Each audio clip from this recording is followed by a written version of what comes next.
Boom! What's going on, guys? Welcome into your energy news beat here on this gorgeous Thursday, February 18th, 2021. As always, I'm your humble correspondent, Michael Tanner, coming to you from an undisclosed location in Denver, Colorado, joined by the executive producer of the show, the purveyor of the show, and the director publisher of the world's greatest website, EnergyNewsBeat.com, Stuart Tully. Back home in Texas.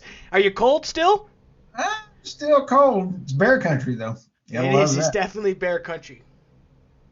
Got a lot of memes coming out, by the way. No, and we've got a lot of stuff for you lined up on today's show. You can check out all that in a bag of chips to my left here. But first, guys, just continue to subscribe to the world's greatest YouTube channel, EnergyNewsBeat.com, the best place for all of your daily energy finance breakdowns. You should also check us out online, www.energynewsbeat.com, the best world website for all of your energy news. It's legit just I call it an injection straight into your veins of news. If you need news like you need water when you wake up, like you need to use the bathroom after your first cup of coffee, you need to subscribe to EnergyNewsBeat.com. Hit the little notifications button in the corner. Before I make Stu blush, I'm going to go ahead and just move on to see what's happening in the energy business. But we got to cover equities markets. And I'll read you top-line indices before we kind of dive into some of the subtleties today. Not a good day for numbers. A lot of red on the board today, Stu. We got about half a percentage point on the downside for the SPY. Nasdaq was down 0.5 of a percentage point.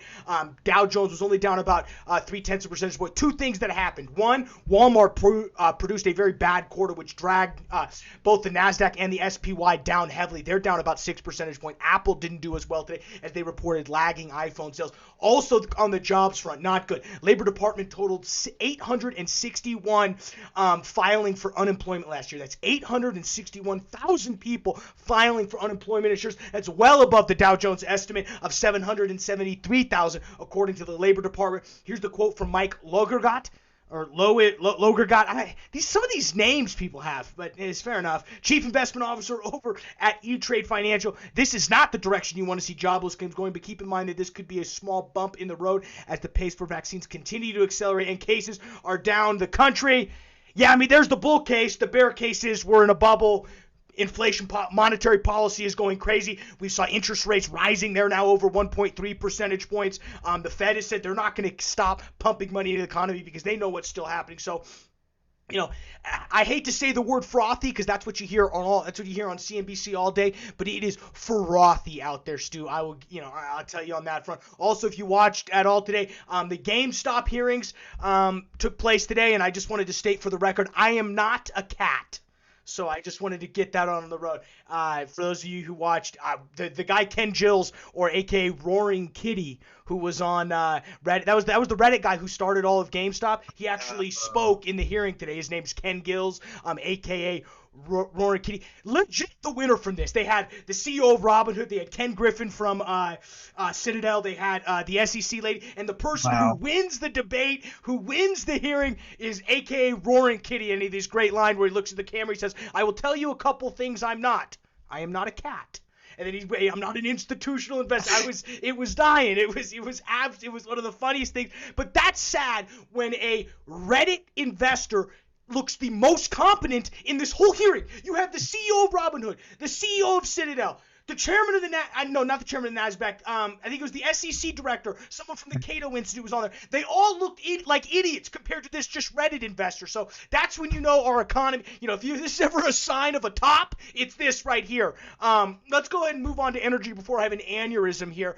Crude oil down about 1.5%, currently trading 60.47. Brent currently trading about $64, 63.90. It dropped about 0.5 percentage point today. Back end of that WTI curve, 56.57. That's about 0.6 of a percentage point.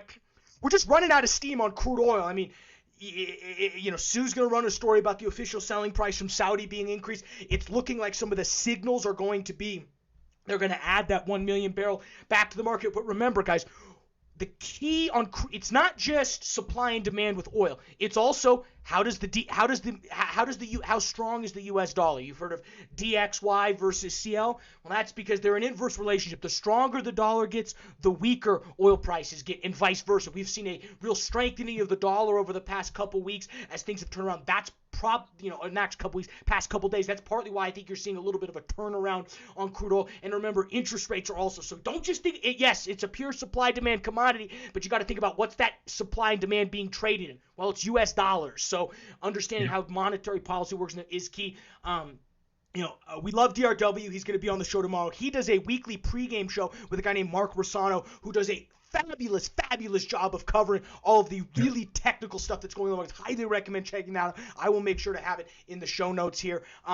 In terms of natural gas, it dropped about 4.7 percentage points today, even though natural gas stocks actually drew about 237 BCF. It's partly why the next week is actually supposed to look really, we just got out of a deep freeze in the central. Look out, Stu, it's about to be really hot next week for you guys. And so that's why you're seeing a lot that natural gas fall as those weather models. Turn a thumbs up for you guys. That's good. But that's not good if you're a natural gas trader looking to get in on that bull market. Back into the curve, down about 2.2 percentage points, currently trading about $3.09. XOP was an E&P securities contract. Not a good day for oil and gas companies, Stu. Down 3.5 percentage points. Oilfield services was down 3.9 percentage points. For all of you Bitcoin investors, it was down 0.3 percentage points. Pretty much flat today. Currently trading about $52,000 per coin. Let's go ahead and look at some of our equities. Starting on the downside, Telridian, they lose 8 percentage points. Rain Resources down 8 percentage points. Sundance down 10, and SM Energy, who announced terrible earnings today, they are down 20 percentage points. We've had them in our mostly dead category for a while. I don't quite think they've graduated yet. Let's move to the upside here. There's still some good numbers. U.S. Energy Corp up 3. Crescent Point off a really nice acquisition up in Canada, which I will probably honestly cover that acquisition tomorrow. I don't have time with all the earnings today. But I will say this, the reason why they are up is they acquire Shell's Covey Park assets for over $700 million. We're going to cover this more in depth with DRW more, but that's why you're seeing Crescent Point, not that great of a, only about they're a $1.9 billion market cap, but not someone that you would see as an aggressor in this market. They come out and acquire some real good Canadian play. Looks good on the balance sheet, and investors like that. That's why you're seeing Crescent Point jump 11 percentage points, currently trading about $3.70 a share. And Barnwell Industries, biggest mover there, they're up 12 percentage points, currently trading at about $4 even. Stu, Saudi's about to crush us on oil prices. What do you got for us? Well, them and the Russians, you gotta love it. Okay, here's an article that just came out this morning, about 2 o'clock this morning. Saudi Arabia sets to raise oil output amid the recovery prices. So here's a little bit about that. They took the million barrels per day off. Russia brought it back in. They did the 75 million barrels a day, and they split it off between another one. They are now looking like it won't kick in until April, even though they're going to announce it. So that'll be kind of like buy on the news kind of a gig there. But we are in a much better place than we were a year ago, but I must warn again against complacency. Complacency to them means look out, they're going to drive the price down. Honestly, I'm sorry. Okay, next one coming around the block is a Bloomberg article, and it is Brent oil near $65 with a crisis now on global supply shock. Couple ones in there, 4 million barrels a day, Michael, are still offline, and I'm trying to find out how long they're projecting, but it's going to be a while. That's a lot. Crude is up 25% as Saudi deep cuts. The cold snap is perfect storm. We have Saudi Arabia supporting the U.S. marine inventory, blah, blah, blah. Okay, they're lying on that. Okay. Next, coming around the corner is my favorite article of the day, The Good, the Bad, and the Homely. Okay, here we go. You ready, Michael? This is going to be a blast. The Good, the Bad, the Homely. China targets America's rare earth vulnerability, and it will impact the grid infrastructure. We saw this week a bazillion problems with Texas. We can go into that in a special. Here's the problem. China controls 80% of the global rare earth minerals. Rare earth minerals are 17 metals that are required in airplanes, computers, cell phones, electricity generation, transmission systems, and advanced avionics. Here's the problem. That's our beautiful AF-35. China, CCP, has come out and said if we can harm the U.S., we will. Unbelievable issue. So I don't know why we're going buddy-buddy with that. President Trump last year signed an executive order to expand and strengthen domestic mining of rare earth that has been since held. Yeah, Okay. you know, it's pretty clear that a lot of that's the rare earth minerals market is really trying to be cornered by China, and good for them. I mean, that's what I would do if I had the world's largest rare earth mineral reserve. I would be pushing EVs like it's my job. So can't really fault the Chinese over in that front. 80%. Stu, anything else on the international front today? We got a lot more, but I got to let you have some more time. Yeah, we've got earnings on earnings on earnings. You can check all of those international news desk stories out via the world's greatest website, www.energynewsbeat.com. Quickly, as I mentioned, 237 billion cubic feet drawn out of natural gas storage tanks today. Still can't manage to turn prices around, and that's partly because those weather models in the back end looking to turn around. So, if you're seeing a big draw off, and why aren't prices going up? Well, remember, we should be in draw season. We should be drawing a lot more than 237 billion cubic feet, depending on what's going on in Texas right there. We've got 4 companies to cover earnings for. SM, Ovit, and Bonanza Creek, and then we're going to drop into the utility sector and take a look at Southern Company because I think it gives a good overview of what's happening in the overall utility market. But let's start with SM. As I mentioned, guys, they did not have a good day today. And we'll kind of give you an idea, and I'll kind of give you an idea why. As of fourth quarter non-GAAP EBITDAX was $225 million, which was down 11% in the same period in 2019. Adjusted net income was only $2.7 million, or about 2 cents per diluted common share, which compares to a net loss they had. 2019 they had a net loss of $5 million. This year they have a net income of It's just absolutely unbelievable. To give you an idea, on the full year 2020, adjusted net loss was about $25 million, or about 23 cents per diluted share. So as I mentioned, the street just didn't really like what was going on. They still have about $2.7 billion or $2.28 billion in outstanding debt, which is about double, as I mentioned, that company size. SM is, currently their market cap is about 2.2 billion. So I mean, when you're about 100% debt, 100% market cap, not the best thing in the world. Street kind of buys that down a little bit. Do I say they're a dead man walking?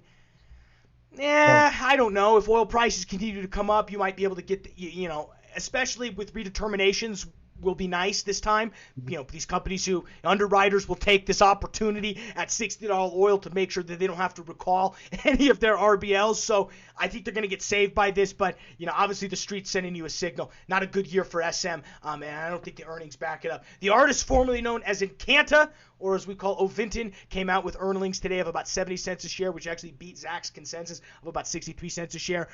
They had about 81 cents of earnings last year. It was a surprise of about 16%. To give you an idea, they had about $1.53 billion in revenue for the quarter ending 2020, and that missed by about 9 percentage points based upon what they saw. Street liked him a little bit. They traded early up, right? They traded up after they announced an aftermarket, but today dropped about 6 percentage points, really off the back of the fact that oil prices just knew that they're not as hedged as maybe the street usually thinks, so they're a little more reflexive to that oil price. It's one of the things that our friends over at Kimrich, who released that big white paper, mentioned one of the things. Hey, let's get them a little more hedge, understand cash flow a little bit better. So I think that's part of the reason why the street's buying that down a little bit. Bonanza Creek, we gotta love these guys. No debt. They came in with fourth quarter 2020 revenue of about $62 million compared to about $58 million in the quarter before that. That was the result of higher oil and gas prices, higher output on NGLs, and crude oil accounted for about 75% of that total revenue. Giving you an idea of that company breakdown. G&A expenses were only $9.1 million in the fourth quarter. To give you guys an idea, the street liked him. It was up about 1% today. I mean, you want to talk about Bonanza Creek. We first started doing this show, Stu, about a year ago. We had them included in our fund. They were about a $10 stock. Today they're currently trading about $27. So the street likes them. Talk about now not having debt in this ability looks good. They're also, probably on that M&A front. Be very interesting. They're in that Colorado realm. Be very interesting to see what happens with all of those. I'm sure we'll ask our friend DRW on the show tomorrow, so stay tuned for that. Let's dip our toes into the utility space for a little bit and talk about Southern Company, one of the largest public utility companies in the South. They reported fourth quarter 2020 earnings of about $387 million compared to $440 million in the fourth quarter of 2019. On a full year adjusted basis, 2020 earnings came at $3.21 billion, or about $2.97 a share, which was just a little bit lower than the $4.7 billion that they had in 2020. But to give you guys an idea, Southern Company today, they're up about 1.2 percentage points. Street liked what they come in at. These guys and Southern Company, we do some work with a client who has very close connections with Southern Company, and they have a huge exposure to what are called disproportionately impacted communities when it comes to who their actual purchasers are of their electricity. I know they got hit hard with the electrical moratoriums, so to see that number only at that point, actually, I think breathes a little bit of life into what's going on. They're going to be able to turn around and kick some of the stuff back on. So, for the utility space, it hasn't been necessarily a great year, but I think we saw Xcel Energy. We talked about them earnings 2 weeks ago, and I think looking at Southern companies shows that there's still some positivity, and there's a reason utility stocks are called safe havens. There's a reason why investors flock to them as a safe haven. Through thick or thin, these guys still report revenue. Whoo, Stu, heavy on the finance today. I know tomorrow with DRW, we got to cover Crescent Point's Covey Park acquisition from Shell. That's north of the border, though, up in DRW's realm, so I think you'll have some words. We miss anything today? No, but I'm looking forward to visit with him about his trip. He was an absolute hoot this week. Yeah, I saw him up in Wyoming, Oklahoma, and he's all over the place, and good for him. But with that, guys, we're going to let you get out of here. Get back to work. Finish your day. Thank you for checking us out on the world's greatest energy news show, Energy News Beat. We will see you guys tomorrow with a little special from DRW. See you then.